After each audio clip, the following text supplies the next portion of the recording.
Happy Thursday, everyone. This is Koko from the Lit Mamas, and welcome to our channel. If you're new here, go ahead and hit the subscribe and bell notification button so that you are notified anytime we release new videos. Today, we're going to be reviewing 3 books, 2 standalones, and book 1 of a series. Book 1 of the series has been newly released, so there aren't any books yet, but I will review the entire series once it's completed as well. Let's get right into it. So the first book we're going to review today is called Accidental Arrangements by Alexandra Warren. I read this book on Kindle Unlimited, and I'll be sure to link the book in the description below. This is the story of Levi and Jules. Levi is an ex-professional basketball player who's released from his team because of an injury. His money is running out, and he's forced to move into an apartment and also find a roommate. He gets on a site that matches roommates together, and this is where Jules comes in. Jules is an actress who's not getting any steady calls for any acting gigs. She also works in a bar, so she kind of feels like her life is at a standstill. Jules has been through quite a bit of trauma, so she has a really tough exterior. To make matters worse, her best friend just newly got engaged, and her career is also taking off, so she's moving out of the state to go be with her fiance. So Jules is forced to find a roommate as well. She gets on the same site as Levi. Well, not Levi. It was Levi's sister who found Jules, and Levi just went to go see the apartment.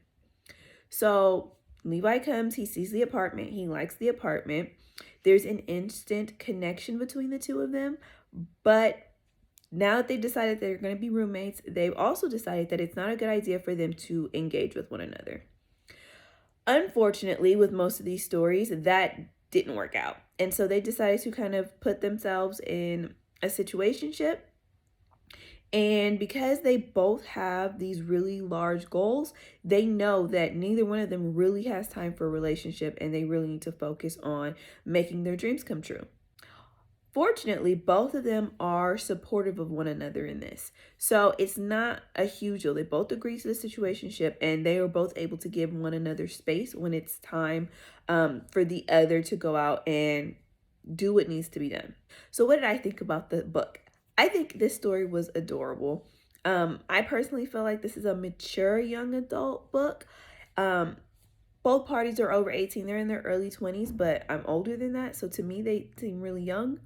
They're trying to get their lives together, and this is not really one of those relationships that is probably going to be wrapped up in a nice, neat package at the end of the book. So, like I said, it's kind of a young adult situation.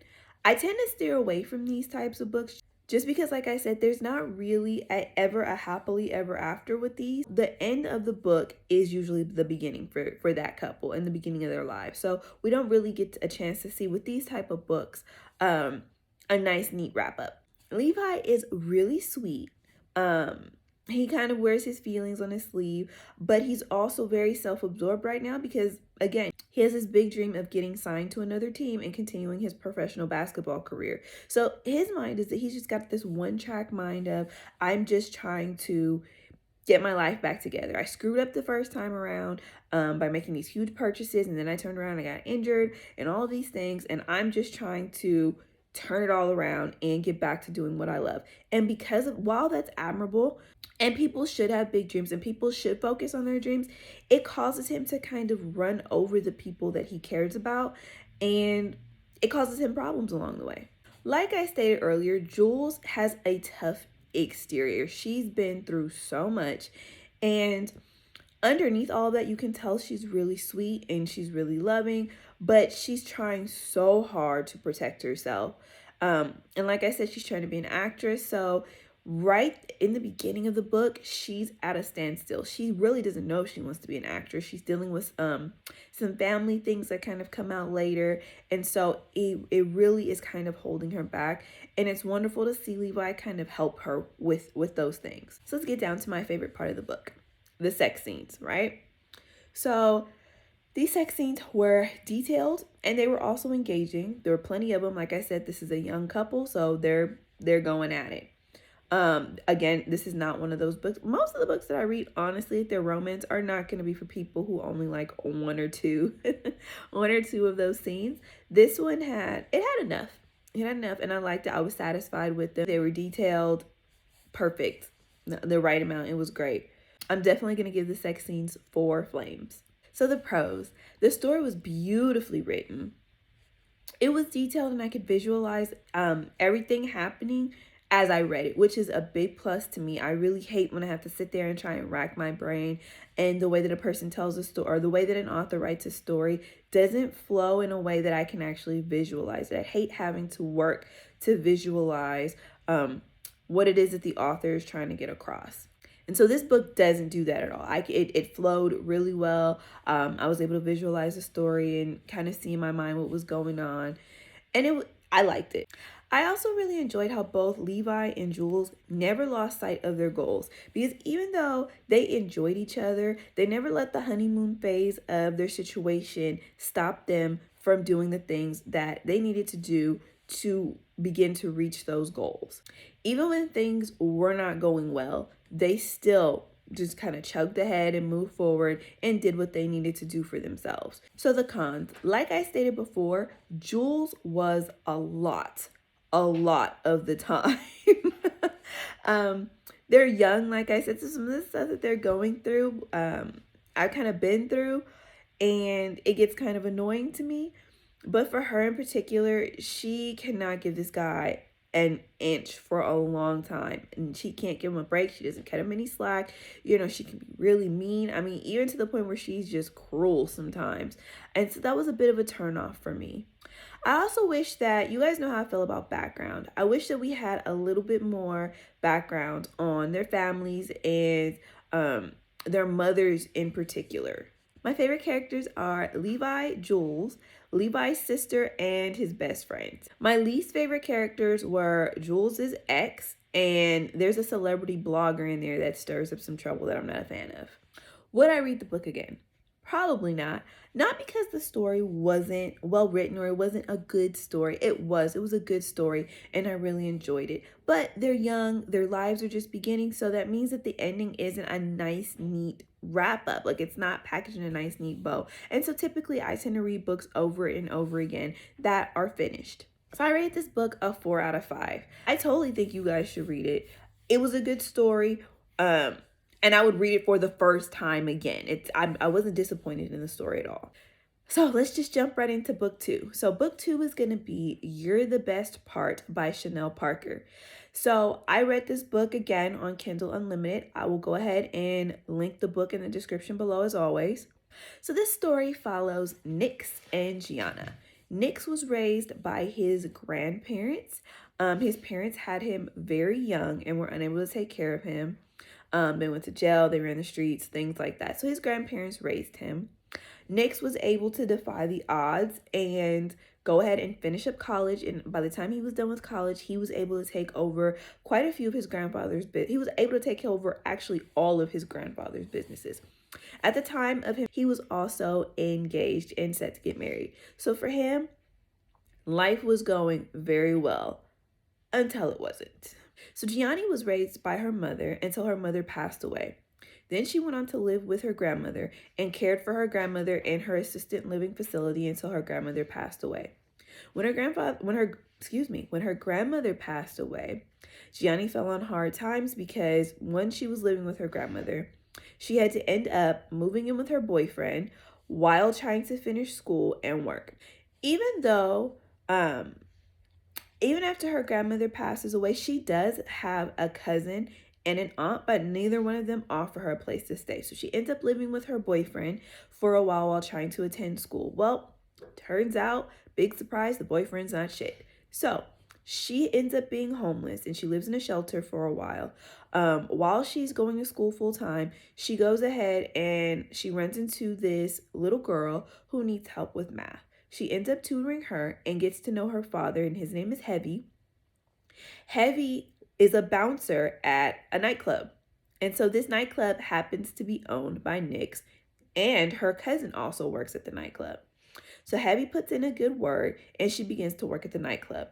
Eventually, she and Nyx, they run into each other, and he asks Gianni's cousin about her. Well, Gianna's cousin, Corey, we find out is jealous of her. So she's not only is she jealous of Gianni, but she's also got a thing for Nyx. So Corey decides that she's gonna put all of Gianna's business out there to try and dissuade Nyx from basically being interested in pursuing Gianni. Well, it backfires big time and also causes problems between him and Corey. So, what did I think about the book? Well, honestly, I'll say this book surprised me. I really thought it was just a romance, just a plain adult romance, when in actuality it ended up being an urban romance, which it's not a bad thing. It's just not what I was looking for at the time that I was reading it, but it did end up being a pretty good story. There was a lot of excitement, twists, turns, plenty of plot twists. I will say that you really should pay attention to all the characters because all the characters are connected in some sort of way. So let's get into the sex scenes. So there were more than a few, probably more than what some people may like. Not enough for me. And I will say that even though they were detailed, they weren't that intense. I didn't really get kind of an excited, steamy feeling from them.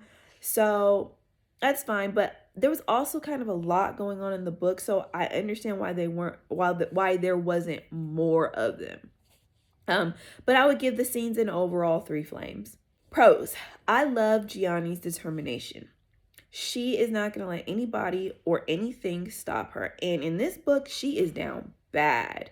I mean, she's homeless. Sometimes she's sleeping in her car. You know, her the little family she has left, they hating on her just left and right. She doesn't have enough people in her corner.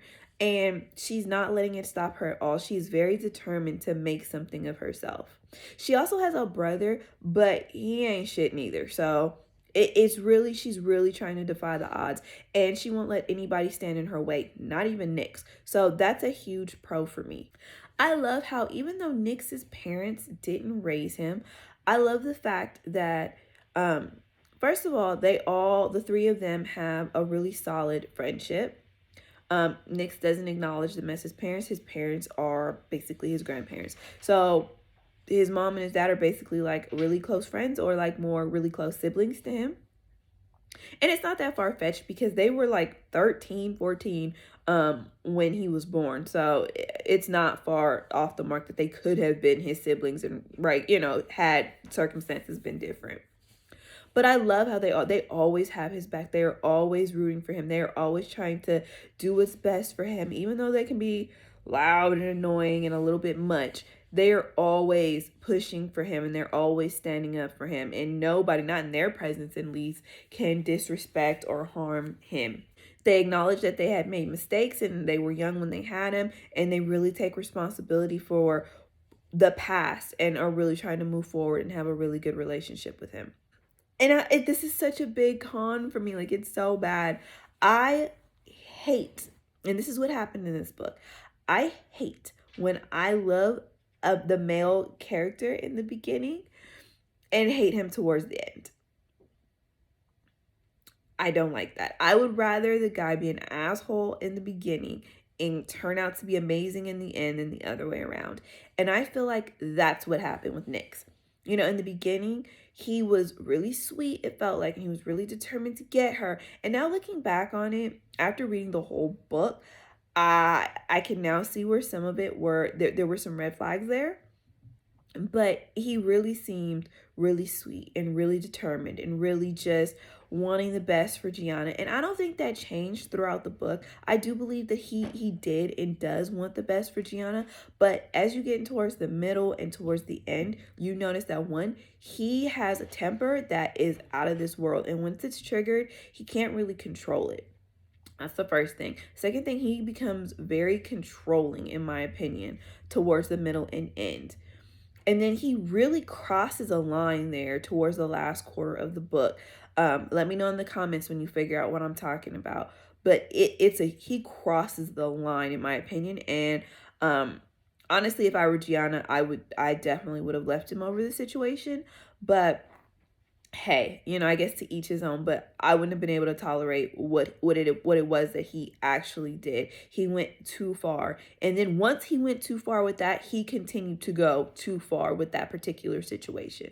So while I did enjoy Nyx in the beginning, and I do feel like he truly does love Gianna, and I do truly feel like he wants to take care of her and be with her, I do not agree with how he goes about it.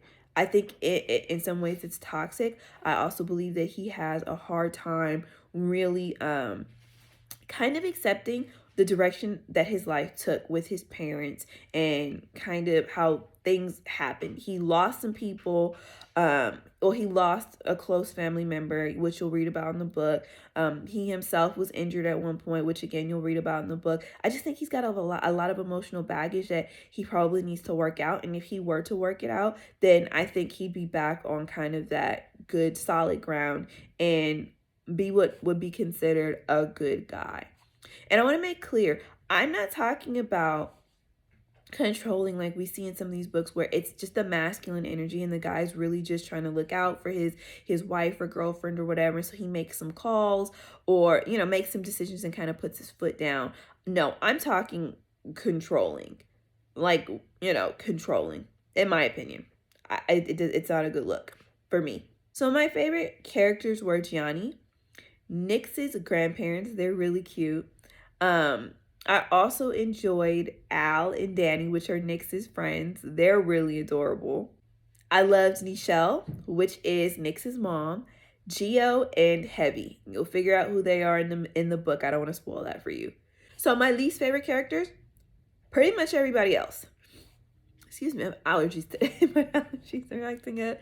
But yeah, pretty much everybody else is my least favorite character. Corey, I guess, would top the list, but there's so... Actually, Corey does top the list, but so does Gianna's ex-boyfriend. There's so many more, though. I mean, it's just awful. Nyx's ex-girlfriend. It just pretty much the rest of them. Would I read it again? Probably not. Like I said, because of Nyx, I probably won't pull this book out again and read it.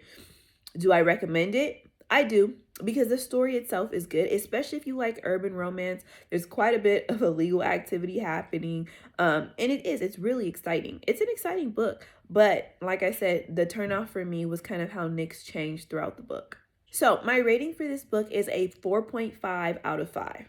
Now, I'm pretty sure you're wondering, well, if you're not going to read it again, and Nyx did what he did, and it turned you off so much, why is the book getting a 4.5 out of 5?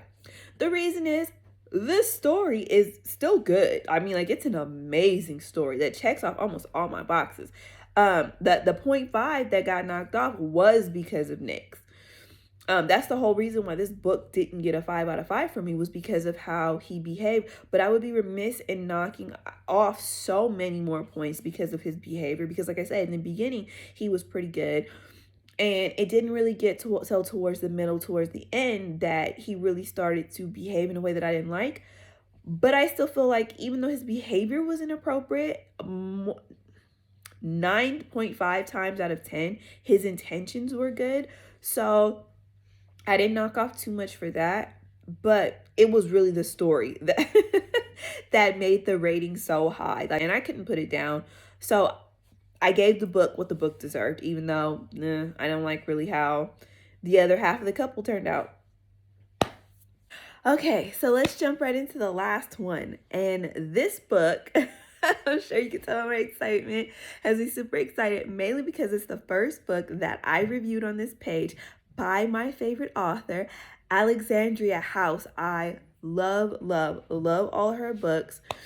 I started off with the McLean series, which at some point I'm going to go ahead and review. But for now, that's where I started off. Her audiobooks are amazing. If you can't tell, I adore pretty much everything about her. So the book I'm going to review today is her newest release, Flagrant. And again, it's by the wonderful Miss AlexandriaHouse. The story follows Paul Logan, who goes by Polo, and his girlfriend, high school sweetheart, Kendra Dahl. And we met them in the McLean's Brothers series. Leland's book, to be exact. Let Me Hold You, I think is the name of that book. This was an ebook. It's not a Kindle Unlimited book. Most of her books are on Kindle Unlimited, so go ahead and check those out. But this particular book, I purchased this book, and it's only available for purchase. This is one that's not on Kindle Unlimited, so I'll go ahead and link the book below, as always. So like I said, the series follows Polo and Kendra, and if you read the first book, if you read Let Me Hold You, then you know that Kendra and Polo have had issues within the relationship. Polo is a professional basketball player, and he and Kendra went off to college together. They met in high school, went off to college together, and then when he got drafted, then she just kind of followed behind him. She left college and followed along with him, and just basically, he took care of her, she took care of him, she took care of the house, things like that. But again, if you read Let Me Hold You, then you know that they had troubles with infidelity on Polo's part. But you find out in this book that they both end up with a lot of childhood issues that need to be fixed. So Kendra stayed by his side through everything, through the infidelities, everything. She stayed by his side. But eventually, both of their pasts catch up to them, and it tears them apart. And so they have to go on a journey separately to kind of come back to each other. So what do I think? Like I said, I enjoy anything by Alexandria House, and this book was no exception. Her talent really shines through on this book because this is not a typical Alexandria House book. A lot of her books do not include infidelity, and if they do, it's from a past relationship, not in a current relationship that's going on. She's very pro love doesn't have to hurt for it to grow and blossom. And so with this book, it is different than what she normally writes, but the story itself is still really good. I genuinely wanted to hate Polo. You have no idea how much I wanted to hate Polo. I have a very low tolerance for cheaters, especially serial cheaters, and that's what he is. He's a serial cheater, and I wanted desperately to dislike him. But again, Miss House and her talents shine through. She was really able to highlight the human in Polo and show us why maybe he was making some of the decisions that he was making, and it really helped to kind of soften me towards him, and seeing his background, where he comes from and things like that, it really helped me to understand why he was doing some of the things that he was doing. It doesn't make it okay, doesn't make it acceptable, and it wasn't an excuse, but at the end of the day, he has gone through some things that has led him to make certain decisions. My poor Kendra, that girl has been through the ringer. She's been through everything. So much stuff. I mean, just so many things. And I don't just mean with Polo. I mean, before she even met Polo, she had gone through so much. Her family is just garbage, awful, all of them. And so she went through so much before she even met Polo. And then she met Polo, and Polo loves her, and he does love her. That's not a question. No, I'm not questioning whether he loves her now. I'm just saying he makes bad choices regarding her. But he loves her so much. You know what I mean? And so she kind of clung to that. And so I understand why she clung to him and kind of why she stayed for so long. So the next step always are the sex scenes. She is the queen of the sex scenes for me. Her sex scenes are almost always, I don't think I've read a bad one yet, really intense, engaging, detailed, steamy, exciting. I mean, they make you feel things. This book is no exception. The only difference is in most of her books, the scenes are very plentiful. I'm never wanting more. The only thing is that there are not as many of them in this one as in previous books. So those who don't really like sex scenes a lot, you might be okay with this one. But because there's so much going on with both people, with both Kendra and Polo, you kind of understand why they're not having a ton of sex right now. Well, a ton of sex in this book. So the sex scenes that we did get and we did see, definitely 4 flames. Pros. You guys know how I feel about couples who have a lot of past trauma in relationships.